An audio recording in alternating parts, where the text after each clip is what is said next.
विजय, तुम्हारा ने हमें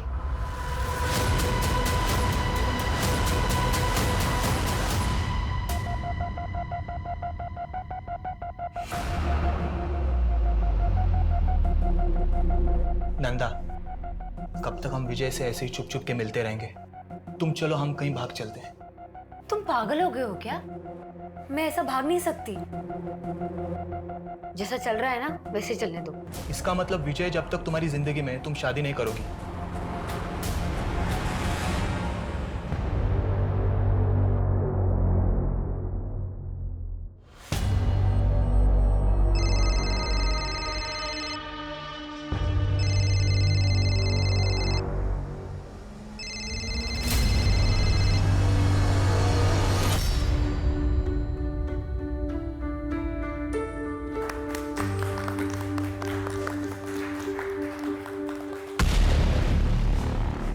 अरे वाह,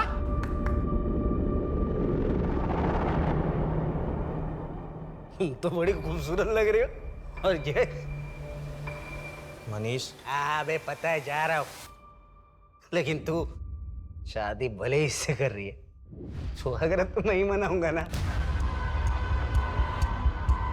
राहु काल बन के मेरी बेटी कृष्णा की जिंदगी में आके बैठा हुआ है। जब तक ये रहेगा तब तक मेरी बेटी आगे नहीं बढ़ पाएगी, इसलिए इसे तुरंत रास्ते से हटाना होगा, कैसे भी, और आज ही। आप तो कह रहे हो धीरज गुप्ता कनक के पिता है, तो उनके साथ जा सकती है ना, गलत क्या उसमें? अरे सर, आप समझ ही नहीं रहे हो।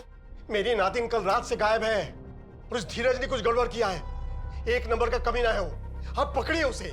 सर, मैं अपने धीरज के घर भी जाकर आई, पर वहां पे ताला लगा हुआ है। मुझे बहुत चिंता हो रही है सर, आप प्लीज उन दोनों को ढूंढ लीजिए, कहीं वो किसी मुसीबत में ना हो सर।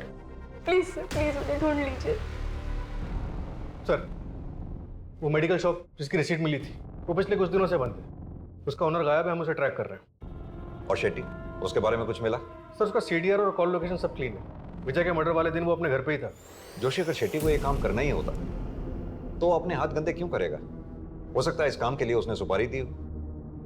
अपना खबरी नेटवर्क एक्टिवेट करो। Okay sir. सर, एक अजीब बात पता चली। एक ऑटो वाले ने हमें बताया कि उसने क्राइम सीन के पास एक औरत को ड्रॉप किया था और विजय की बीवी नंदा का कॉल लोकेशन सुबह 5:30 बजे क्राइम सीन के पास था और नंदा के सीडीआर में गैंगस्टर राकेश मोरे का नंबर भी मिला है। ये नंदा को थाने बुलवाओ।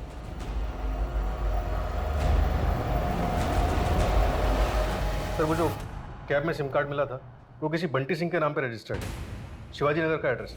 तुरंत वहां के लिए निकलो, शायद कुछ हाथ लगे। अरे मैं तो बस पूछ रही हूँ, आप कब तक लौटोगे? जैसे ही काम खत्म होता है घर आ जाऊंगा। अब मेरा दिमाग पर। हेलो, क्या हो गया? हेलो,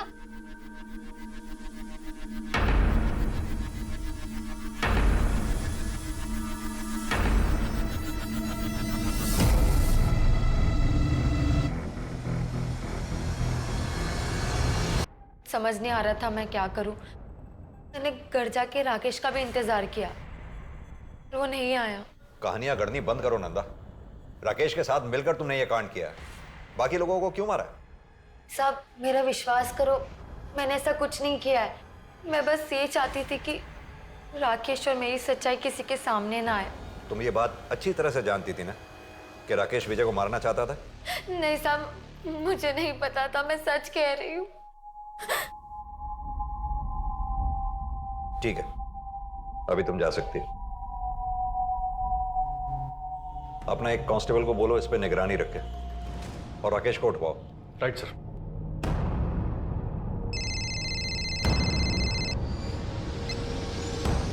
जय हिंद सर।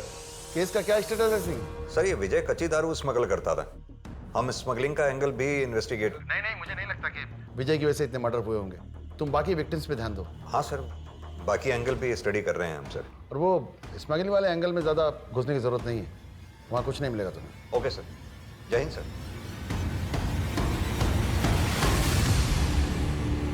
के साथ मारकर जंगल में फेंक दिया गया था। कनक के पिता धीरज कहां थे? उनके साथ क्या हुआ था? वहीं दूसरी तरफ इन लोगों को मौत के घाट उतारने वाले अपराधी अभी भी खुलेआम घूम रहे थे। लाखों कोशिशों के बावजूद पुलिस उनके बारे में कोई पुख्ता जानकारी हासिल नहीं कर पाई।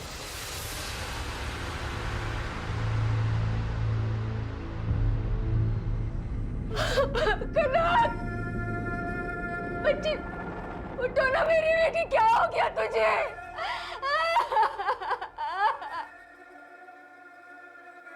देखिए कृष्णा जी, हम आपकी हालत समझ सकते हैं, लेकिन आगे इन्वेस्टिगेशन कंटिन्यू करने के लिए आपसे कुछ सवाल पूछने जरूरी है। हमें जहां से कनक की डेड बॉडी मिली थी वहां एक 9 नंबर का जूता मिला है। क्या आपके पति धीरज 9 नंबर का जूता पहनते हैं? धीरज तो 8 नंबर का पहनता है। और आपके पिता विष्णु जी? सर वो पापा शायद 9 या 8 नंबर का पहनते हैं। सर शेट्टी के राइट हैंड सतीश के सीडीआर में हिस्ट्री शीटर मुन्ना का नंबर मिला। इन दोनों के बीच पिछले महीने काफी बातचीत हुई थी। उठा लो इस मुन्ना को। और सर ये रोहित को लैंड माफिया यशवंत से काफी धमकियां मिल रही थी। दुगनी कीमत दे रहा हूं, ले ले। और मुझे जो चाहिए वो मुझे दे दे, वरना क्या? और तेरी धमकियों से डरने वाला नहीं हूं मैं। रुक, अभी पुलिस को फोन करता हूं। विनोद चंदेल को पुलिस की धमकी देता है। सर छोड़ दीजिए सर। लो, छोड़ दिया। लेकिन ये तो अभी ट्रेलर है भाभी जी। समझाओ अपने पति को, अगर इसे कुछ हो गया तो आपको कौन संभालेगा? वैसे संभाल तो हम भी लेंगे। समझाओ इसे। जमीन के लिए मर्डर करना या कराना आम बात हो गई है आजकल। ये रोहित के मर्डर के वक्त लैंड माफिया यशवंत कहाँ था? शहर में नहीं था सर। अगर रोहित इसका टारगेट था तो फिर इसने विजय और उसके लोगों को क्यों मारा होगा? सर यशवंत और शेट्टी दोनों पुराने दोस्त हैं। यानी कि इन मर्डर से दोनों को फायदा हो रहा था। एक तीर से 2 निशाने। किस बात का कन्फेशन? अगर मुझे रोहित को मरवाना होता तो उसे ऐसे गायब करवाता कि उसका नामो निशान तक पता नहीं चलता। ए इंस्पेक्टर, ज्यादा होशियारी नहीं। ये गलती एक बार तो माफ कर रहा हूँ। सरकारी नौकर हो ना, मेरे बारे में पता करो कि मैं कौन हूँ और मेरी पहुंच कहाँ तक है। और अगली बार बिना सबूत के मेरे पास मत आना, नहीं तो ऐसी जगह ट्रांसफर करवाऊंगा कि सारी हेकड़ी धरी की धरी रह जाएगी। हो गई 4 धाम की यात्रा। यहाँ पोथी गायब थी और आप गए थे अपने पाप धोने। अरे लेकिन मैं तो उसके सलामती के लिए माथा टेकने गया था। ये जूता आपका है? नहीं। आपके जूते देख के लग रहा है ये 9 नंबर के होंगे। हाँ तो? हमें कनक की डेड बॉडी के पास 9 नंबर का जूता मिला है। लेकिन आपका कहना है कि मैंने मेरे नाती को... दिमाग खराब हो गया है क्या आपका? ये जूता भी मेरा नहीं है तो किस बुनियाद पर आप ये कह रहे हैं? हाँ ये मेरी है, लेकिन ये आपके पास कैसे? धीरज के घर में मिली। छूटा तो था ही, चोर भी था। हाँ मतलब कनक की तरह उसे भी मार दिया। देखिए ये सब फालतू चीजें दिखा के ना आप कुछ साबित नहीं कर पाएंगे। ठोस सबूत हो तो मुझे यहां बुलाइएगा। चल रहा हूं मैं। सर एक एनजीओ है आरजू, जहाँ पे वॉलंटियर्स भंडारा करते हैं और मेला लगा, जहाँ पे लोकल लोगों की बनाई हुई चीजों को बेचा जाता है। उसी में इत्र भी बिकता है, वैसा ही जैसे हमें क्राइम साइट पे मिला था। सर एनजीओ के वॉलंटियर्स की लिस्ट में एक नाम सामने आया, नटवर मलिक। और मेडिकल शॉप के ओनर ने बताया कि जो रिसीट बनाई गई थी वो किसी नटवर के नाम से बनाई गई थी, और जो दवाई ली गई थी वो बिना डिटेल्स के बेची नहीं जा सकती। जोशी, अगर ये नटवर ही किलर है तो बहुत शातिर खिलाड़ी है ये। परफेक्ट। साइन कर दे, समझे ना? तर तुम्ही कुठे साईन करणार नाहीये. मी माझी प्रॉपर्टी तुझ्या नावावर कधीच करणार नाही. नहीं करेगी तू? छोड़. प्रॉपर्टी मेरे नाम नहीं करेगी, सारी जायदाद तुझे उस सीमा के नाम करनी है। हाँ. तू इसके ऊपर साइन कर, वरना मैं तेरी जान ले लूंगा, समझी ना? साइन करती है कि नहीं तू? मनीष, तू छोड़, क्या कर रहा है? छोड़ मनीष। नटवर यही एनजीओ होम में रहता था, लेकिन 4 महीने पहले वो किसी को बिना कुछ बताए यहाँ से चला गया। उसका कुछ सामान पड़ा है, मैं आपको दिखाता हूँ।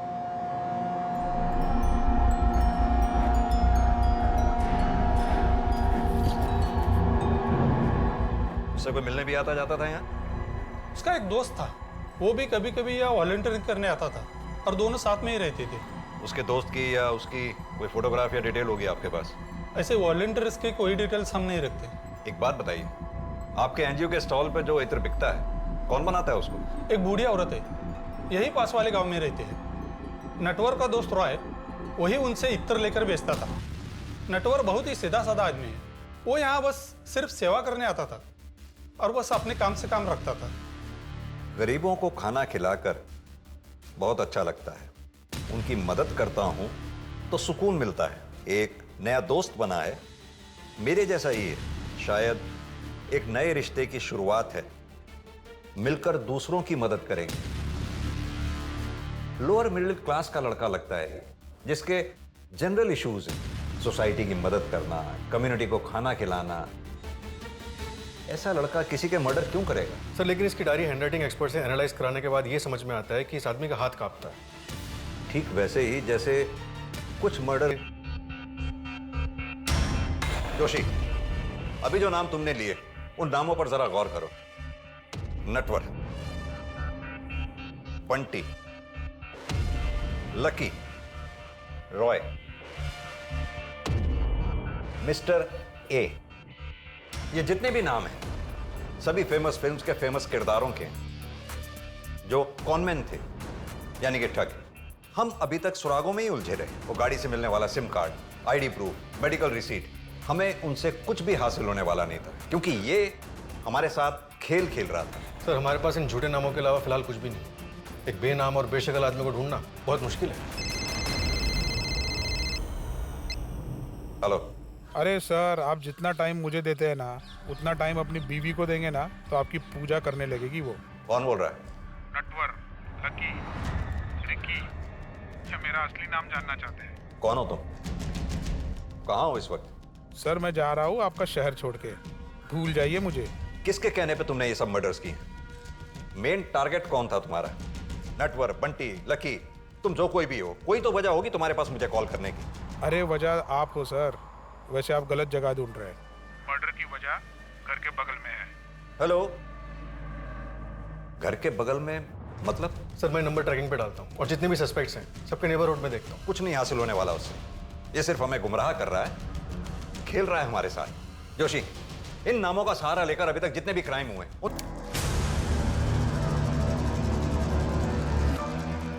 सर कोलकाता वाले हत्याकांड की सारी डिटेल्स आ गई। तुम्हारा कहने का मतलब है 19 मर्डर्स हुए हैं वहां? हाँ सर वही है। सारे मर्डर्स एक ही तरीके से किए गए और सर एक फिंगरप्रिंट भी मिला है, लेकिन वो रांची वाले फिंगरप्रिंट से मैच नहीं करता। हो सकता है शायद दोनों पार्टनर्स के फिंगरप्रिंट्स हो। डेटाबेस चेक किया तुमने? किसी भी कॉन्ट्रैक्ट क्लियर के साथ कोई भी मैच नहीं हुआ। सिर्फ ये प्रोफाइल शॉट मिला धुंधला सा। जिस गली में मर्डर हुआ उसकी अगली गली में भागता हुआ दिखा था। काफी अंधेरा था। इसकी गर्दन पर कोई चोट का निशान है या फिर कोई टैटू हो सकता है। एक काम करो, ये प्रोफाइल फोटोग्राफ लैब में भिजवाओ और अपने सुपरविजन में क्लीन करवाओ। शायद कोई टैटू का डिजाइन मिल जाए। मिस्टर नटवर, कहां छुपे हो तुम?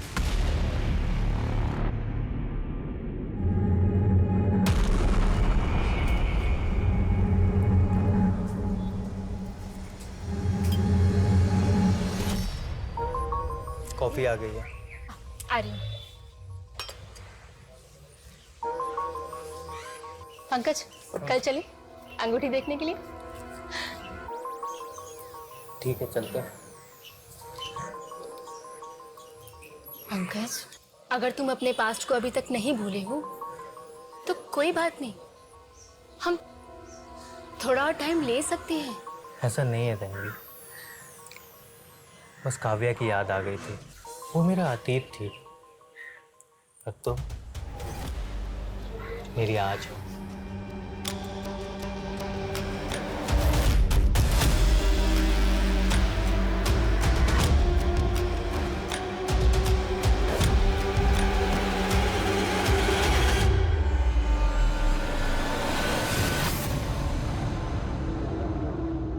रुको, कहाँ जा रही हो तुम? मार्केट। और आप घबराइए मत, मैं वापस आ जाऊंगी। वैसे भी कहीं जाने के लिए अब कुछ बचा ही नहीं है मेरे पास। सर पुणे के केस के बारे में पता चला है, लेकिन 2016 का है। कितने विक्टिम्स थे? 2। सरला दीक्षित, किलर की अपनी माँ, और उनके पड़ोसी काव्या दवे। अपनी माँ? ये कंफर्म्ड है? किलर का नाम है मनीष दीक्षित। ये रहा उसका फोटो। अपनी माँ के मर्डर केस में प्राइम अक्यूज्ड है। ठीक उसी तरह से खुरपी से मारा गया था। इनके साथ एक आदमी रहता था, पंकज, जो इस केस का प्राइम विटनेस है। सर पिछले 4 साल से पुलिस प्रोटेक्शन में। पुणे पुलिस ने उसे किसी दूसरे शहर में सेटल किया जब तक ये मनीष नहीं मिल जाता। इसकी फोटोग्राफ देश भर के पुलिस स्टेशन में सर्कुलेट कराओ। अपना खबरी नेटवर्क एक्टिवेट करो। 9 महीनों में पहली बार इस किलर को शक्ल मिली है।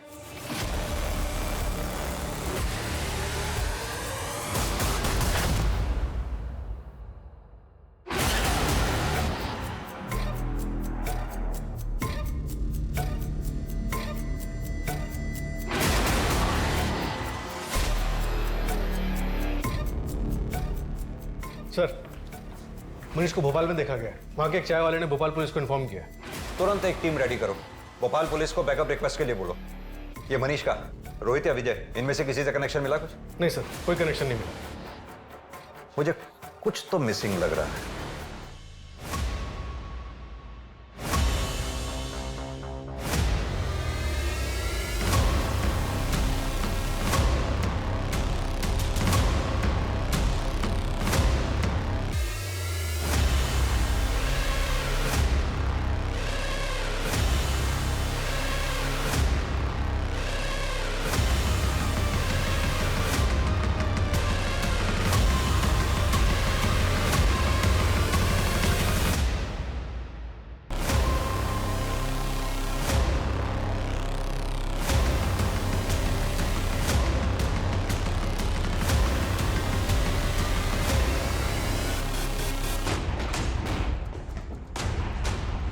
जोशी, गावड़े, उधर देखो।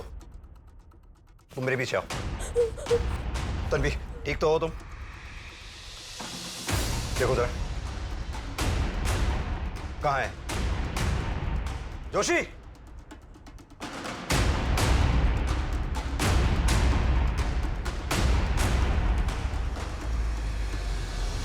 पंकज, तुम जल्दी घर आ जाओ। कोई मनीष नाम का आदमी घर आ गया था। मनीष? तन्वी सुनो, तुम घबराओ मत, मैं अभी आ रहा हूँ। सर, हमने भोपाल के सभी एग्जिट पॉइंट्स पे नाकाबंदी कर रखी थी सर, बट अनफॉर्चुनेटली मनीष हमारे हाथ से निकल गया। शायद शहर छोड़कर बाहर जा चुका है, but sir I promise next time उसे अपने हाथ से नहीं निकलने देंगे। जय हिंद सर। सर, मनीष के बैग से उसके फिंगरप्रिंट्स मिले, लेकिन वो रांची और कोलकाता के फिंगरप्रिंट से मैच नहीं होते हैं। मुझे इस केस से जुड़ी सारी फाइल्स चाहिए, कुछ तो है जो हम मिस कर रहे हैं।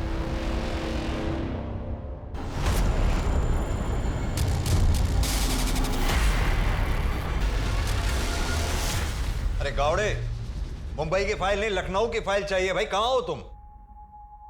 इतनी महीनों से कड़ी मेहनत कर रहे हैं, प्रमोशन करवा दूं आपका। कौन? इतने दिनों से आप मुझे ढूंढ रहे हैं और आज जब आपके सामने हूं, आपने पहचाना भी नहीं। दिल तोड़ दिया आपने।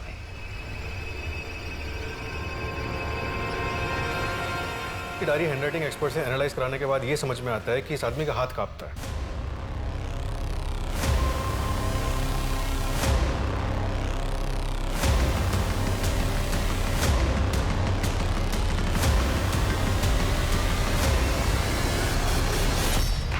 किस नाम से पुकारूं तुम्हें? आपके साथ अपना सा लगता है, भले ही दूर का हो, पर रिश्ता लंबा सा लगता है। कार्तिक, कार्तिक शुक्ला कह के बुलाइए, जो नाम मेरी माँ ने मुझे दिया था। मनीष तुम्हारा पार्टनर है?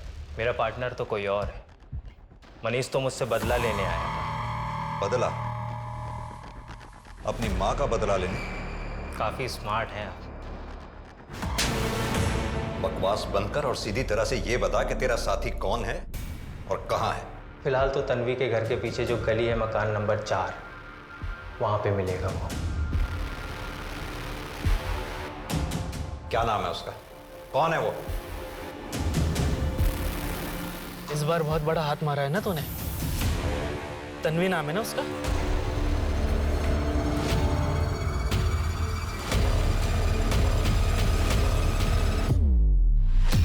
सारा खेल पुराना सा लगता है। अब लोगों को मारना इतना आसान हो गया है, कोई मजा ही नहीं रहा यार अब इन सब चीजों में। तुझे आना है तो आ, वरना मत आ। मैं अकेले हाथ साफ कर लूंगा उस पर। चल ठीक है, कल का प्लान करते हैं। अगर वजह होगी तो सजा कम मिलेगी क्या? मेरे लिए तो एक नशा है। वैसे आप मुझे कभी पकड़ नहीं पाते, वो तो मुझसे आपकी तड़प देख ही नहीं गई और मैं बोर हो चुका था, इसलिए मैं खुद चला आया। अब वो मजा नहीं रहा लोगों को मारने में, अब आराम करना है जेल जाके। पंकज राणा उर्फ कार्तिक शुक्ला और धीरज गुप्ता, अपराध जगत के ऐसे शातिर, बेरहम और कुख्यात दरिंदे थे जिन्हें अपने किए पर रत्ती भर भी पछतावा नहीं था, जिन्हें अपने स्वार्थ के आगे कुछ भी गवारा नहीं था। लेकिन उनके इतने भयंकर अपराधों के बावजूद इस केस का सबसे चौंका देने वाला वाकया तब हुआ जब सालों तक जुर्म करने के बाद पंकज राणा ने एक दिन अचानक पुलिस थाने आकर अपने आप को पुलिस के हवाले कर दिया। वो भी सिर्फ इसलिए क्योंकि अब खून खराबे से उसका मन भर चुका था। लोगों को मारने में अब उसे वो मजा नहीं मिल रहा था। वो इन सब चीजों से थक चुका था और जिंदगी में अब कुछ नया करना चाहता था। ये वाकया अपने आप में रोंगटे खड़े कर देने वाला है और हमें यह सोचने पर मजबूर कर देता है कि इस दुनिया में ऐसे भी लोग हैं जिनके लिए लोगों की जिंदगियों से खेलना सिर्फ एक खेल है जो उन्हें रोमांचित करता है। भावनाओं में बहकर एक अजनबी पर भरोसा करना बिल्कुल भी उचित नहीं हो सकता। किसी की सच्ची मंशा को जानने के लिए सतर्क दिमाग का इस्तेमाल करना बहुत जरूरी होता है। अब मैं आशुतोष राणा आपसे विदा लेता हूं। हम फिर मिलेंगे एक ऐसी ही कहानी के साथ जो आपको रखेगी सतर्क और जिंदगी को सुरक्षित। तब तक अपना और अपने परिवार का ख्याल रखिए और देखते रहिए क्राइम पेट्रोल सतर्क। जय हिंद।